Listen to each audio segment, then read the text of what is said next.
नमस्कार, मैं उजाला, आप देख रहे हैं केकेडी न्यूज। वक्त हो चला है 3 बजे की 3 बड़ी खबरों का। आइए रुक करते हैं इस वक्त की पहली बड़ी खबर की ओर। लोकसभा चुनाव के आखिरी चरण के पहले प्रधानमंत्री नरेंद्र मोदी ने झारखंड के दुमका में चुनावी सभा को संबोधित किया और पीएम नरेंद्र मोदी ने संताली भाषा में अपने संबोधन की शुरुआत की और आगे कहा कि प्रधानमंत्री नरेंद्र मोदी ने 2024 में अपनी मोदी को आशीर्वाद दिया था, तब पूरा देश कांग्रेस के कुशासन से तंग आ चुका था। आप याद करें 2014 में मोदी के आने से पहले रोज रोज घोटाले होते थे, कांग्रेस गरीबों के नाम पर पैसे लूटती थी। मोदी ने वो सब बंद कर दिया है, जनता का पैसा जनता के हित में इस्तेमाल कर रहे हैं। सुनते हैं ये खास रिपोर्ट।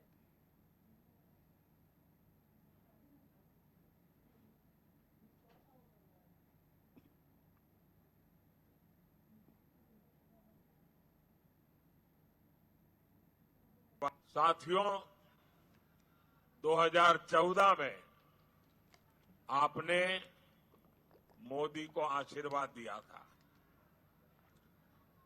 तब पूरा देश कांग्रेस के कुशासन से तंग आ चुका था। जो आगे आने की कोशिश करते हैं, कृपा करें वहीं रुकिए। अब आगे संभावना ही नहीं है, आप वहीं रुके रहिए। आप याद करिए 2014 में मोदी के आने पहले रोज रोज घोटाले होते थे कि नहीं होते थे? घोटाले होते थे ना। कांग्रेस गरीबों के नाम पर पैसे लूटने में बिल्कुल एक ही काम, 24/7 लूटो। मोदी ने आकर वो सब बंद कर दिया। जनता का पैसा आज जनता के हित में इस्तेमाल हो रहा है। हमने 4 करोड़ गरीबों को की जरूरतमंदों को मुफ्त राशन, मुफ्त इलाज मिलना बंद हो जाए, कोई नहीं चाहेगा। लेकिन झामुमो, कांग्रेस, आरजेडी ये लोग खुलेआम बेशर्मी के साथ धमकी दे रहे हैं। वो कहते हैं मोदी को हटाना है। और क्यों हटाना चाहते हैं?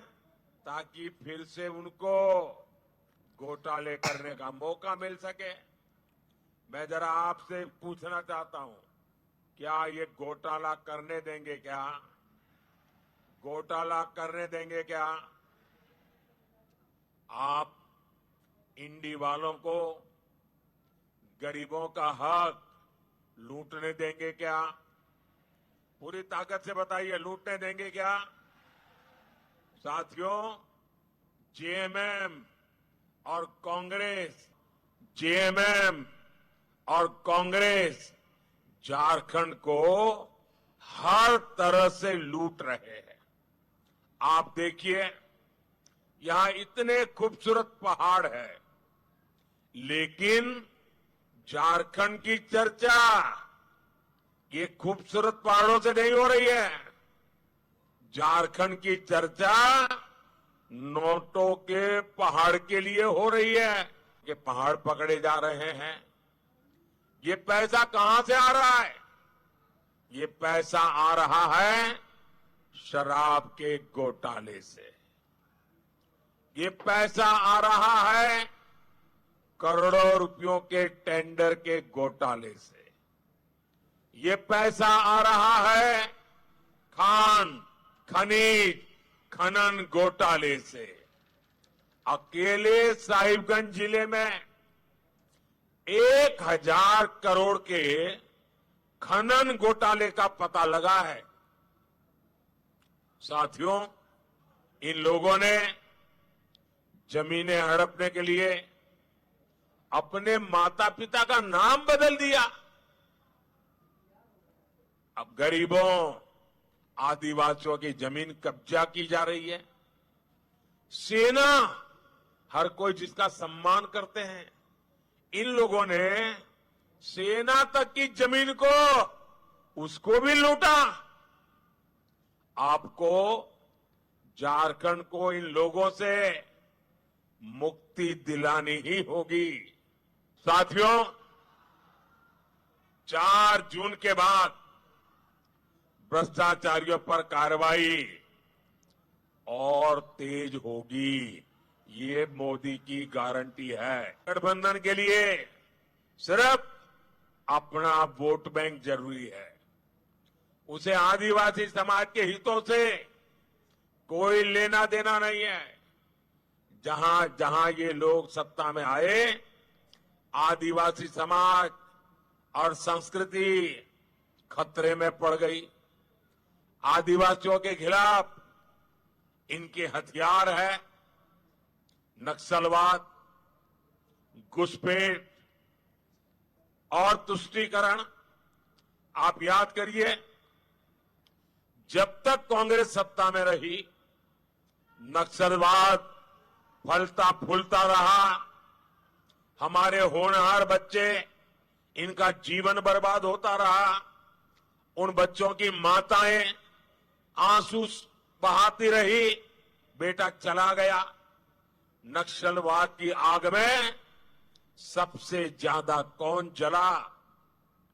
अगर नक्सलवाद की आग में सबसे ज्यादा कोई जला है तो मेरा आदिवासी परिवार जला है। झारखंड में एक बड़ा संकट घुसपैठियों का हो गया है।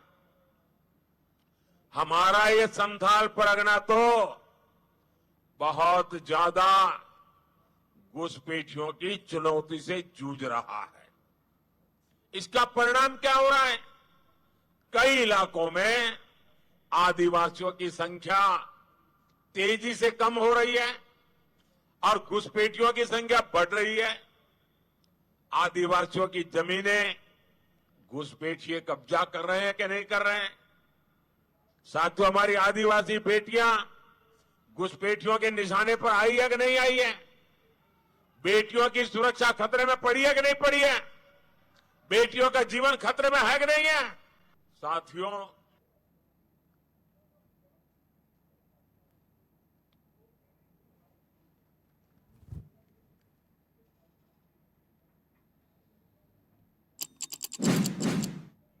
आइए रुक करते हैं इस वक्त की दूसरी बड़ी खबर की ओर। लोकसभा चुनाव में अब आखिरी चरण के लिए वार पलटवार का दौर और भी आक्रामक हो चुका है और कांग्रेस महासचिव प्रियंका गांधी ने हिमाचल प्रदेश के हमीरपुर में जनसभा को संबोधित करते हुए बीजेपी और पीएम मोदी पर बड़ा हमला किया है। उन्होंने कहा कि ये देवभूमि है और आपका प्रदेश अपनी सभ्यता और सुंदरता के लिए जाना जाता है। मैं जहां भी जाती हूँ लोग काफी प्यार देते हैं। यहाँ की राजनीति में भी हमेशा से सभ्यता रही है। हिमाचल में कांग्रेस पार्टी के जितने भी नेता रहे हैं, सभी ने जनता की सेवा की है। उन्हें समझ रही हूँ कि जनता सर्वोपरि होती है। आगे सुनते हैं ये खास रिपोर्ट। चिंतपूर्णी माता जी की जय कहिए मेरे साथ। चिंतपूर्णी माता जी की, भगवान भोलेनाथ जी की। ये पवित्र भूमि है, हर तरह से पवित्र है, सुंदर है, देवभूमि है, बड़े बड़े तीर्थ स्थान है यहाँ और एक पुरानी परंपरा, एक पुरानी सभ्यता भी है जो शालीन है, सत्य के पथ पर है और हमेशा हिमाचल से ही एक तरह से हमारे पूरे देश में, हमारे समाज में वो एक जो सभ्यता है उसका एहसास होता है। मेरे लिए तो घर भी है, यहाँ आती हूँ तो बहुत खुशी होती है। सुक्कू जी ने बताया आपको मेरा घर है शिमला के पास, बहुत समय से तो आना जाना भी रहता है, आप सबसे मिलना रहता है, बातचीत होती है।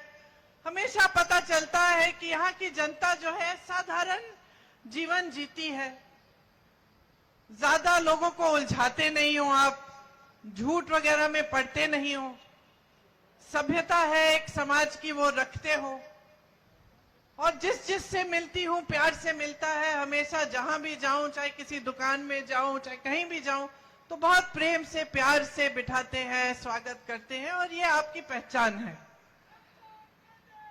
देखिए, यहाँ की राजनीति में भी यही सभ्यता रही है, हमेशा से रही है। खासतौर से जो कांग्रेस पार्टी के जो नेता रहे हैं, परमार साहब थे, वीरभद्र सिंह जी थे, सबने बहुत दिल लगाकर और सच्चाई से आपके लिए काम किया। और यही जो आपकी जो समाज की सभ्यता है, वो हमारी राजनीति में भी दिखी। तो हमेशा जब भी कांग्रेस की सरकार रही या कांग्रेस के नेता आपके सामने आए, तो हमेशा आपकी सेवा के लिए आए, और इस पूरी गहराई से इनकी समझ थी कि जनता सर्वोपरि होती है, जनता से ऊपर हमारे देश में लोकतंत्र में कोई नहीं है। इसी तरह से हमने हमेशा आपकी सेवा करने का प्रयास किया। पिछले 2 सालों में जब से हमारी कांग्रेस की सरकार फिर से प्रदेश में बनी, तब से कुछ ऐसी घटनाएं घटी जिनसे आपको खुद ये प्रमाण मिल गया होगा कि कांग्रेस की राजनीति कैसी है और भाजपा की राजनीति कैसी है। आपके यहाँ के सांसद तो हैं ही भाजपा के। सुक्खू जी ने कहा कि 20 साल से सांसद रहे हैं, लेकिन आपके जो संसदीय क्षेत्र है उसकी ज्यादा तरक्की नहीं हुई, और जितने काम यहाँ हो सकते थे वो हुए नहीं। लेकिन वो बात अलग है। पिछले 2 सालों से जो आपने प्रदेश में देखा, उसको गहराई से समझने की जरूरत है। इसीलिए उसके बारे में मैं आपसे चर्चा करने आई हूं। हमारी सरकार बनी, सरकार बनने के कुछ ही समय बाद एक भयानक आपदा आती है। हिमाचल में सैकड़ों घर बह जाते हैं, बहुत नुकसान होता है, सड़कें टूटकर पानी में बह जाती हैं, पहाड़ टूटते हैं। बहुत ऐसे लोग हैं, परिवार हैं जिन्होंने अपने प्यारे खोए, स्कूल तबाह हो गए, घर तबाह हो गए, परिवार तबाह हो गए। आपने बहुत दुख झेला, बहुत कठिनाइयां झेली, और एक दिन की बात नहीं थी, 2 दिन की बात नहीं थी। जब आपदा आई तो लंबे दौर के लिए चली, बहुत नुकसान होता रहा, रोकने का कोई तरीका नहीं था, प्राकृतिक आपदा थी। लेकिन आपने क्या देखा? साथ साथ आपने ये देखा, और मैंने खुद देखा, कि आपका जो पूरा प्रदेश है वो एकजुट हो गया, समाज एकजुट हो गया। और जो हमारे नेता हैं कांग्रेस के, जो मंत्रिमंडल के मंत्री थे, जो आपके मुख्यमंत्री जी हैं, उप मुख्यमंत्री जी हैं, सब आपके साथ खड़े हो गए। मैंने खुद देखा कि जहां सड़कें टूटी थी, नागरिक खुद खड़े होकर श्रमदान कर रहे हैं। मैंने देखा कि जहां पे पर्यटक फंस गए हैं, टीवी पे देख रही थी कि हमारे मंत्री बीच रात तक वहां पे खड़े हैं और उनको निकालने की कोशिश कर रहे हैं। जहां जहां राहत पहुंच नहीं पा रही है, वहां सुक्खू जी खुद जाकर राहत पहुंचा रहे हैं। ये सारा हमको देखने को मिला जब आपके प्रदेश में इतनी बड़ी आपदा आई और आप पर इतना बड़ा संकट आया। तो यहां से आपने देखा कि कांग्रेस के नेताओं ने किस तरह से जमीन पर उतरकर, घर घर में जाकर, जहां जहां नुकसान था, जहां जहां दुख था, वहां जाकर, वहां पहुंचकर आपकी मदद की। दूसरी तरफ आपने ये भी देखा कि भाजपा का एक भी नेता नहीं आया। प्रधानमंत्री जी जो कहते हैं कि उनका दूसरा घर है हिमाचल, वो आपदा के समय आपके बीच आए नहीं। अब चुनाव के समय जरूर आ रहे हैं, बार बार आ रहे हैं, लेकिन आपदा के समय जब आप संकट में थे, जब आपको दुख पहुंचा था, तब एक भी बार आने का कष्ट नहीं किया। तो ये एक बहुत बड़ा फर्क है जो कांग्रेस पार्टी और भाजपा की विचारधारा और कार्यशैली का फर्क है। हम काम करते हैं आपके लिए, सत्ता के लिए नहीं, पैसों के लिए नहीं, धन बल के लिए नहीं। हम आपके लिए काम करते हैं। हम समझते हैं कि ये हमारा कर्तव्य है। जितने भी नेता यहाँ बैठे हैं, इनमें से कोई नेता ये नहीं समझता कि यहां जब आपदा हुई तो आपके बीच आकर आप पर कोई एहसान किया। सब समझते हैं कि ये तो हमारा कर्तव्य था, हमने वो कर्तव्य निभाया है। हम और भी कर सकते तो हम और करते। जो बहुत बड़ा फर्क है भाजपा और कांग्रेस पार्टी के बीच, ये पहचानना बड़ा जरूरी है। आपदा के बाद जब सारा राहत का काम करना था, जो टूटी सड़कें हैं उनको बनाना था, जो टूटे घर हैं उनके लिए राहत पहुंचानी थी, जो पाठशालाएं खत्म हो गई थी उनको दोबारा से बनाना था, तो केंद्र की तरफ से 1 रुपया नहीं आया प्रदेश के लिए। हर प्रदेश में जब इस तरह की आपदा आती है तो उसको राष्ट्र आपदा घोषित कर दिया जाता है, केंद्र घोषित करता है। इस तरह से केंद्र की सरकार का कर्तव्य बनता है कि राष्ट्र आपदा के लिए वो पैसे भेजे। मोदी जी ने राष्ट्र आपदा इसको घोषित ही नहीं किया, तो राशि केंद्र की तरफ से बिल्कुल नहीं आई, एक भी पैसा नहीं आया। तो भाइयों और बहनों, प्रदेश की जो संपत्ति है उसी में से सारा खर्चा उठाना पड़ा, और जहां जहां राहत पहुंचानी थी वो सारी राहत प्रदेश की सरकार से पहुंची। उसके बाद क्या होता है, जैसे जैसे आप इतनी बड़ी आपदा से उभर कर निकल रहे हो, आप आस्ते आस्ते अपने जीवन को फिर से रास्ते पे ला रहे हो। जिसके कारोबार खत्म हुए वो अपने कारोबार फिर से मजबूत बनाने का काम कर रहे हैं। सरकार राहत देने में व्यस्त है और फिर से निर्माण करने में व्यस्त है। तब मोदी जी, अमित शाह जी और उनके नुमाइंदे क्या करते हैं, यहां की चुनी हुई सरकार को गिराने की कोशिश करते हैं। ये सरकार आपकी थी, हमारी सरकार नहीं थी, ये आपकी थी। चुनाव हुआ, आपने भारी बहुमत से जिताया, सुक्खू जी को मुख्यमंत्री बनाया गया। आप ही के भाई हैं, आप ही के बेटे हैं, आपके बीच में मिलजुल कर हर समय रहते हैं। आपदा में भी आपकी मदद इन्होंने की। यह सरकार गिराने का पूरा प्रयास होता है, पूरी कोशिश होती है।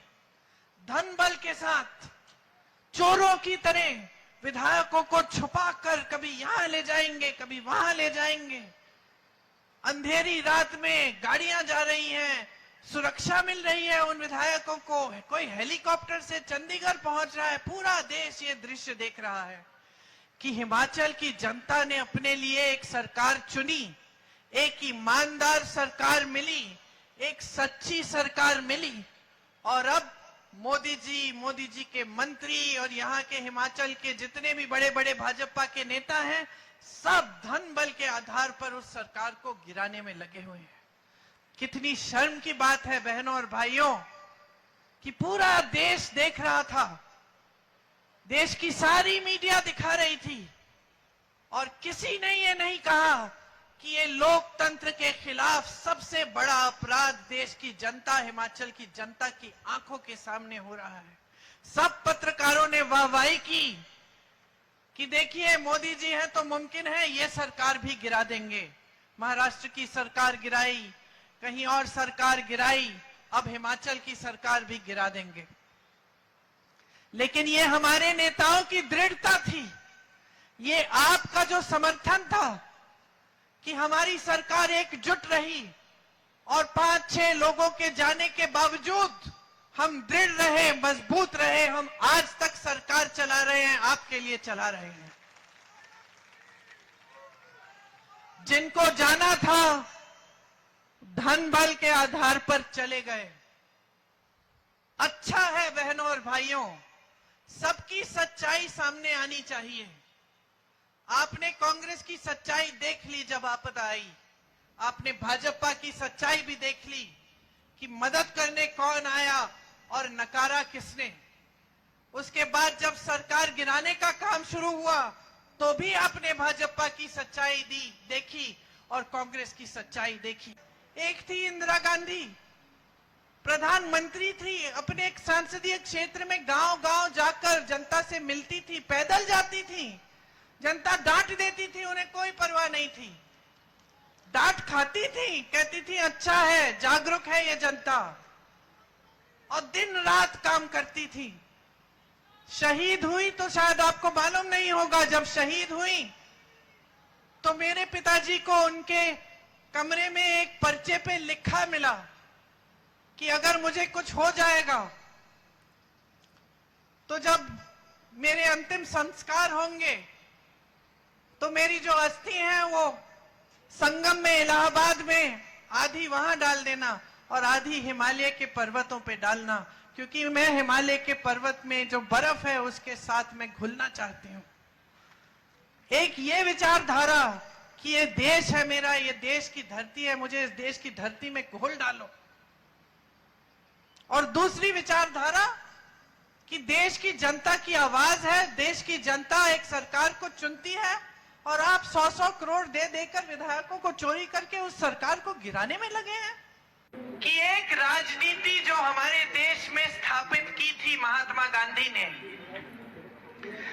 वो जो राजनीति थी जो दशकों के लिए हमारे देश में चली, उसकी एक अलग विचारधारा थी। वो राजनीति थी जिसमें जनता सर्वोपरि होती है। आपकी जरूरत क्या है, आपकी समस्याएं क्या हैं, बड़े बड़े प्रधानमंत्री आपके बीच आकर आपको पूछते थे। आप डांटें, आप नाराज हो, आप आंदोलन करें, आप अपनी नाराजगी को व्यक्त भी करें तो कोई बात नहीं था। ये लोकतंत्र था, ये लोकतंत्र था और लोकतंत्र में जनता ही सर्वोपरि होती थी। यही हमारी विचारधारा रही। 55 सालों के लिए कांग्रेस की सरकारें चली हमारे देश में। फिर एक नई राजनीति उभरती है, मोदी जी की राजनीति, भाजपा की राजनीति। और खास तौर से मेरी बहनें आप समझो, क्योंकि ये राजनीति धर्म का नाम इस्तेमाल करती है लेकिन कोई धार्मिक काम नहीं करती। क्योंकि हमारे हिंदू धर्म ने हमें यही सिखाया कि सत्य के पथ पर चलना है, सच्चाई के पथ पर चलना है। हमारे हिंदू धर्म ने हमें यही सिखाया कि जनता के प्रति श्रद्धा होनी चाहिए। सभी गुरुओं ने, सभी महात्माओं ने, सभी संतों ने यही कहा, अपना जीवन ईमानदारी से जियो। और यही बात हमारी राजनीति में महात्मा गांधी जी लाए, जो देश के लिए शहीद हुए और शहीद होते होते उनके मुंह से हे राम के शब्द निकले। यही हमारे धर्म ने सिखाया और उसी धर्म की जो सीख थी उसके आधार पर हमारी राजनीति चली दशकों से। लेकिन आज भाजपा वाले कहते हैं कि कांग्रेस पार्टी धर्म विरोधी है और कहते हैं कि वो धर्म के रखवाले हैं। कौन से धर्म के रखवाले आकर आपकी सरकार को धन बल से गिराएंगे? कौन से धर्म के रखवाले आकर पैसे खिलाकर विधायकों की चोरी करेंगे? कौन से धर्म के रखवाले देखते हैं कि इतनी बड़ी आपदा हो रही है, लोगों के बच्चे गुजर रहे हैं, लोगों के माँ बाप गुजर गए हैं, घर टूट गए हैं, पाठशालाएं गिर गई हैं, सड़कें खराब हो गई हैं, टूट गई हैं। कौन से धार्मिक व्यक्ति के दिल में ये बात चोट नहीं पहुंचाएगी? कौन सा ये धार्मिक व्यक्ति है? कौन है ये प्रधानमंत्री हमारे जिन्होंने ये पूरी आपदा को नकार दिया, अपना मुंह फेर दिया, आपके लिए एक भी पैसा नहीं भेजा, जो उनका कर्तव्य था आपके प्रति कि ये राष्ट्र आपदा घोषित करें और आपके लिए राशि भेजें आपके राहत के लिए। तो कैसे धार्मिक व्यक्ति हैं, कैसी धार्मिक राजनीति है जो धर्म का नाम इस्तेमाल करती है आपसे वोट लेने के लिए? जब चुनाव का समय आता है आ जाते हैं कि धार्मिक है, धर्म के नाम पर वोट दीजिए और सारी धर्म की बातें आपको सुनाएंगे। लेकिन बाकी समय धन बल के आधार पर सरकारों को गिराना, विधायकों को खरीदना। चिंतपूर्णी माता जी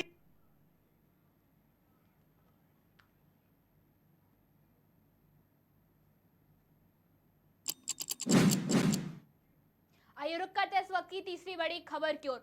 लोकसभा चुनाव के आखिरी चरण का चुनाव 1 जून को होना है। इससे पहले सभी राजनीतिक दल प्रचार में जुटे हुए हैं। इसी क्रम में आप नेशनल कॉन्वर और दिल्ली के मुख्यमंत्री अरविंद केजरीवाल ने लुधियाना व्यापारी टाउन हॉल में एक स्पीच दी और कहा कि हमारी सरकार को बने हुए केवल 2 साल हुए हैं। इससे पहले ही सरकारों ने पंजाब को बर्बाद कर दिया था, पंजाब का बुरा हाल कर दिया था। हमारी सरकार ने पंजाब को बदल दिया है। पिछले साल मैं और भगवंत मान साहब पंजाब के अलग अलग शहरों में जाकर व्यापारियों से मिले, उनकी समस्याएं समझी।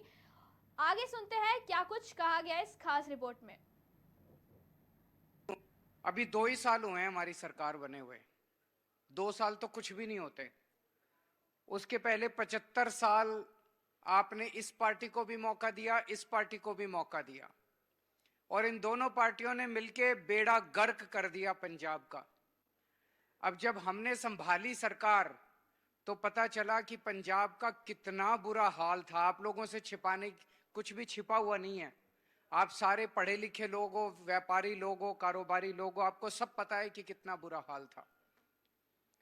हमारी पार्टी व्यापारियों को, उद्योगपतियों को, कारोबारियों को बहुत ज्यादा इज्जत देती है, तवज्जो देती है। ये इस बात से साबित होता है कि जैसे ही दिल्ली का चुनाव खत्म हुआ, मैं सीधे पंजाब आया और पंजाब आके सबसे पहली मीटिंग मैंने व्यापारियों और कारोबारियों के साथ करी। उसके बाद मैं जनता के बीच में गया।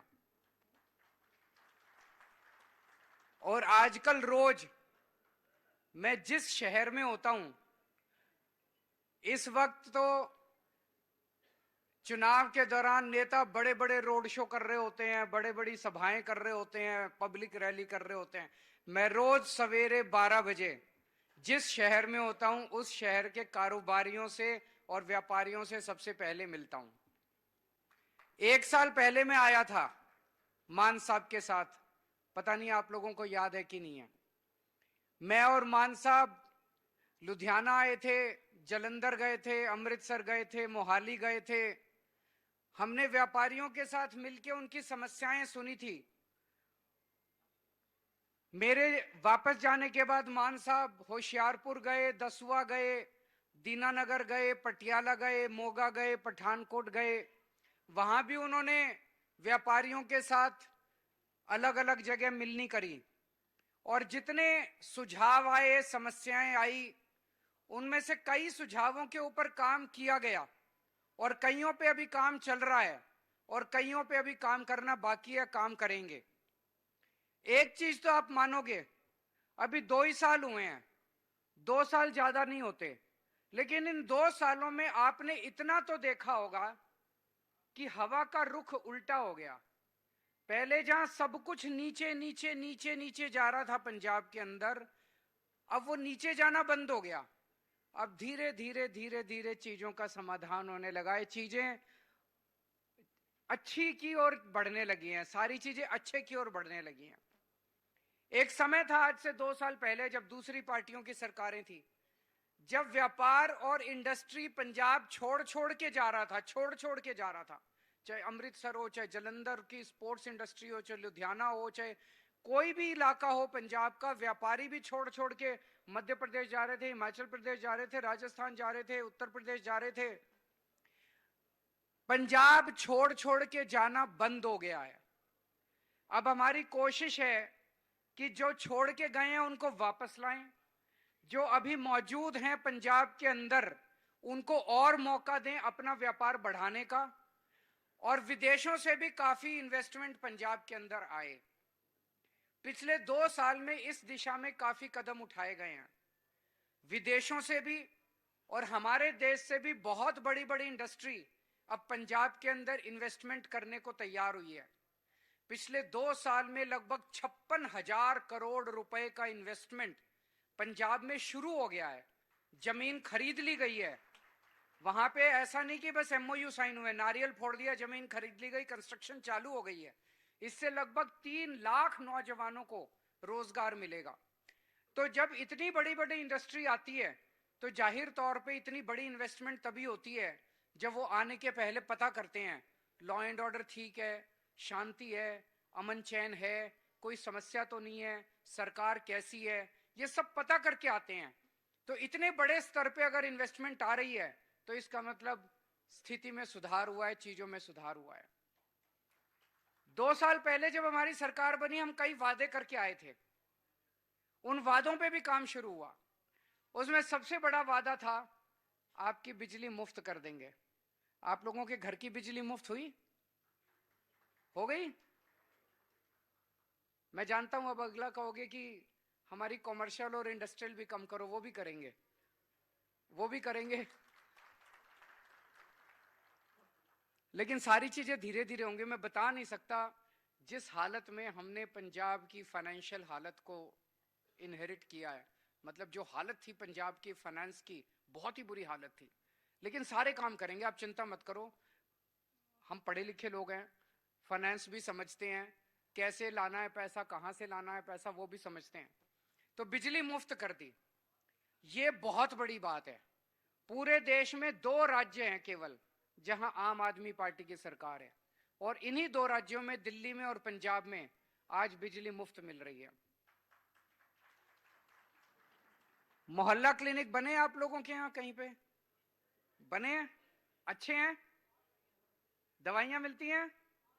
डॉक्टर आते हैं, अच्छा इलाज करते हैं? ये मोहल्ला क्लिनिक पूरी दुनिया के अंदर प्राइमरी हेल्थ केयर का मॉडल है। पूरी दुनिया से देखने के लिए आते हैं। पंजाब में भी आने लगे हैं लोग, दिल्ली में भी आते हैं। अब स्कूल भी ठीक करने लगे हैं हम लोग। स्कूल ऑफ एक्सीलेंस कई सारे बन गए अब पंजाब के अंदर, जहां पे प्राइवेट स्कूलों से निकाल निकाल के, मैं और मान साहब जब उद्घाटन करने गए कुछ स्कूलों का, हमने बच्चों से पूछा बच्चे कहां से पढ़ते थे इसके पहले। कई बड़े बड़े प्राइवेट स्कूलों से निकाल निकाल कर लोग अपने बच्चों को सरकारी स्कूल में भर्ती करा रहे हैं। ये सारी चीजें मैं ये नहीं कह रहा कि सब कुछ ठीक हो गया। बिजली ठीक की है, जगह जगह मोहल्ला क्लिनिक बनने चालू हो गए, 800 से ज्यादा बन गए, लेकिन पूरे पंजाब में बनाने हैं। स्कूल अच्छे करने चालू कर दिए, लेकिन पूरे पंजाब के सारे 20,000 स्कूल अपने को ठीक करने हैं। सारे पंजाब के स्कूल ठीक करने हैं, सड़कें ठीक करनी है, पानी ठीक करना है, सीवर ठीक करना है, सफाई ठीक करनी है, सारी चीजें करेंगे, भरोसा रखिए। 1 साल पहले जब मैं आपके बीच में आया था, मैंने आपको कहा था ना हम वोट मांगने आए हैं, ना हम आपसे चंदा मांगने आए हैं, हम आपकी समस्याएं सुनने आए हैं। आज मैं आपसे कुछ मांगने आया हूं, आपका वोट मांगने आया हूं आज मैं आपसे। ये सेंटर के चुनाव हैं। अभी सेंटर में हम लोग कमजोर हैं। लोकसभा में हमारा अभी तक एक ही एमपी था, पहले मान साहब थे, उसके बाद रिंकू आया। एक एमपी से काम नहीं चलता।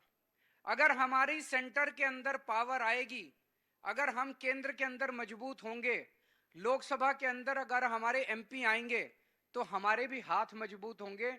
सेंटर के साथ 100 मसले होते हैं, सारे मसले स्टेट के लेवल पे नहीं होते, 100 मसले होते हैं। वो मसलों का हल तभी निकलेगा, हम सेंटर के साथ तभी संघर्ष कर पाएंगे, लड़ पाएंगे, आपके पंजाब के हक ला पाएंगे, जब हमारे हाथ मजबूत होंगे। आज मैं आपसे विनती करने के लिए आया हूं कि ये 13 की 13 सीट एक भी कम नहीं चलेगी। 13 की 13 सीट आप आम आदमी पार्टी को दीजिए, ताकि हम केंद्र से आपके हक लेके आ सकें। आप देख रहे हो देश के अंदर किस किस्म की तानाशाही चल रही है, पूरी गुंडागर्दी मचा रखी है इन लोगों ने। लुधियाने में अभी 2 दिन पहले अमित शाह जी आए, वो क्या कह के गए हैं सुना आपने? देखा था वीडियो आप लोगों ने अमित शाह जी का? वो धमकी दे के गए हैं कि 4 जून के बाद पंजाब की सरकार खत्म कर दी जाएगी और भगवंत मान को सीएम के पद से हटा दिया जाएगा। कैसे करेंगे ये? 92 सीट है हमारी, 117 में से 92 सीट है। खुलेआम धमकी देके जा रहे हैं। मुझे याद नहीं आता पिछले 75 साल में, आजादी के बाद 75 साल में किसी गृह मंत्री ने आके इस किस्म की गुंडागर्दी का स्टेटमेंट दिया हो। खुलेआम धमकी पंजाब के लोगों को देके जा रहे हैं कि पंजाबियों, आप 3 करोड़ पंजाबियों ने जो चुन के सरकार भेजी है, उस सरकार को अब 1 हफ्ते के बाद हम बर्खास्त कर देंगे और आपके मुख्यमंत्री, चुने हुए मुख्यमंत्री को हटा देंगे। कैसे कर सकते हैं वो? खरीदेंगे? कितने में खरीदेंगे पंजाबियों को? तोड़ेंगे? ईडी भेजेंगे? सीबीआई भेजेंगे? क्या करेंगे? कैसे तोड़ेंगे? इनके हौसले इतने, जैसे हमने एनसीपी को तोड़ दिया, जैसे हमने शिवसेना को तोड़ दिया, जैसे हमने इसकी सरकार गिरा दी, जैसे हमने, ऐसे ही पंजाबियों को भी हम तोड़ लेंगे। अमित शाह जी इतना गुमान मत करो, पंजाबियों का दिल बहुत बड़ा होता है, प्यार से मांगते तो एक आध सीट दे भी देते, लेकिन धमकी दोगे तो फिर पंजाबी भी अपनी बात पे उतर आए तो फिर मुश्किल हो जाएगी अमित शाह जी आपको। मैं जहां जाता हूं चुनाव लड़ने में कहता हूं मैं तुम्हारी बिजली फ्री कर दूंगा, इनसे नहीं होती, मैं कर देता हूं। क्यों? हम ईमानदार हैं। कहते हैं केजरीवाल भ्रष्टाचारी है, केजरीवाल भ्रष्टाचारी है। मैं पूछना चाहता हूं, पंजाब में और दिल्ली में मेरी सरकार है, दोनों जगह बिजली फ्री कर दी। गुजरात में, मध्य प्रदेश में, राजस्थान में, छत्तीसगढ़ में और उत्तर प्रदेश में, यहां इनकी सरकारें हैं। यहां इतनी महंगी बिजली है, इतनी महंगी बिजली है। बिजली फ्री करने वाला चोर है कि बिजली महंगी करने वाला चोर है? बिजली महंगी करने वाला ही चोर है। बिजली फ्री जो कर रहा है वो तो पैसे बचा बचा के भ्रष्टाचार का ही तो पैसा बचा रहे हैं, जो आप लोगों के ऊपर लुटा रहे हैं, हम लोग जनता के ऊपर लुटा रहे हैं। ये आपकी फ्री बिजली बंद करना चाहते हैं, ये बड़ा ध्यान रखना। एक एक बटन जो बीजेपी का दबेगा वो आपकी फ्री बिजली खत्म करने के लिए दबेगा। तो बीजेपी को एक भी वोट नहीं पड़ना चाहिए, यहाँ पे सारा वोट आम आदमी पार्टी को पड़ना चाहिए।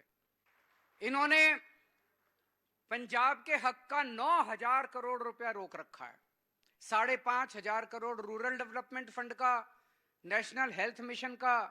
ये रूरल डेवलपमेंट फंड का पैसा पंजाब की सड़कें बनाने के लिए इस्तेमाल, रूरल गांव की सड़कें बनाने के लिए इस्तेमाल होना था। नेशनल हेल्थ मिशन का पैसा मोहल्ला क्लिनिक बनाने के लिए इस्तेमाल होना था। तो ये तो गुंडागर्दी है ना, कि भाई तुमने आम आदमी पार्टी को वोट दे दिया, अब हम पंजाब का पैसा रोक लेंगे। राजनीति चुनाव के दौरान होनी चाहिए, चुनाव में राजनीति कर लो। एक बार चुनाव खत्म हो गए, उसके बाद केंद्र सरकार अगर किसी राज्य के हक का पैसा रोकती है, वो सही नहीं है, वो तानाशाही है, वो गुंडागर्दी है। आप हमारे 13 एमपी जिताओगे, आप पप्पी पराशर को जिताओगे, पप्पी पराशर उनके कमरे में बैठ के तब तक नहीं उठेगा जब तक आपका 9,000 करोड़ रुपया रिलीज नहीं हो जाता। गलत तो नहीं कह रहा पराशर साहब?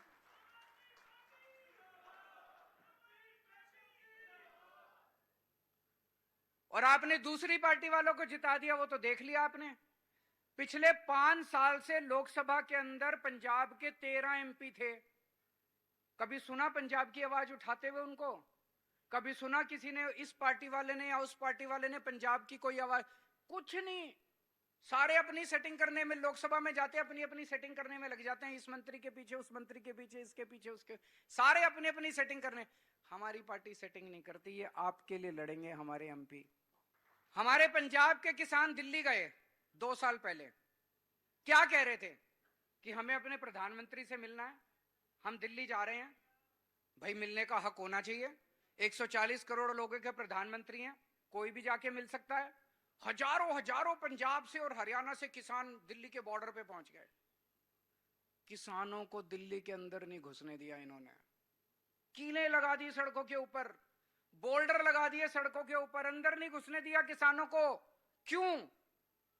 किसी के पिताजी की दिल्ली है, देश की राजधानी है दिल्ली, 140 करोड़ लोगों की दिल्ली है, कैसे रोक सकते हैं वो हमारे किसानों को?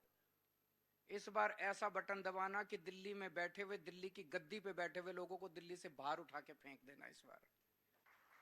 और इन लोगों में इतना अहंकार हो गया आजकल, ये अपने आप को भगवान समझने लग गए हैं। ये मैं कोई अतिशयोक्ति नहीं कर रहा। पता नहीं आप लोगों ने पिछले 6-7 इंटरव्यू मोदी जी ने दिए हैं, उनमें मोदी जी ने कहा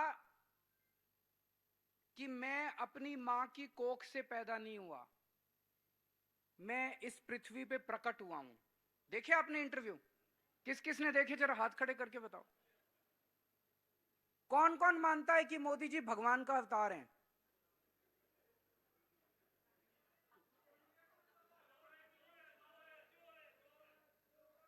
मैं आरएसएस से पूछना चाहता हूं, आरएसएस चुप बैठा है, आरएसएस भी जरा बता दे कि क्या वो मोदी जी को भगवान मानते हैं?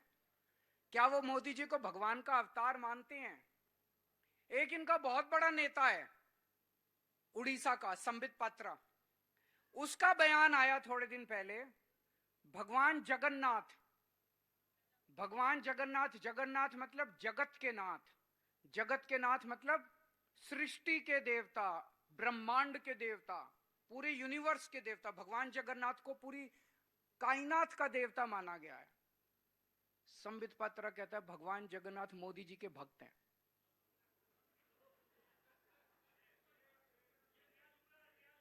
ये क्या है? इतना अहंकार हो गया। जब ये अपने आप को भगवान मानने लगे, हमें तो कुछ समझेंगे ही नहीं, कीड़े मकोड़े समझेंगे हम लोगों को। इतना अहंकार इन लोगों को हो गया। इस बार ये अहंकार तोड़ना है हमें। भगवान की हम पूजा करते हैं, हम सारे अपना अपना भगवान है सबका। कोई वाहेगुरु जी को मानता है, कोई भगवान राम को मानता है, कोई किसी भगवान को मानता है, किसी, हम सब भगवान की पूजा करते हैं। लेकिन अगर कोई इंसान अपने आप को भगवान समझने लग जाए, फिर उसको सबक सिखाना जरूरी हो जाता है। कोई भगवान अपने आप को नहीं कह, गलत तो नहीं कह रहा भाई साहब?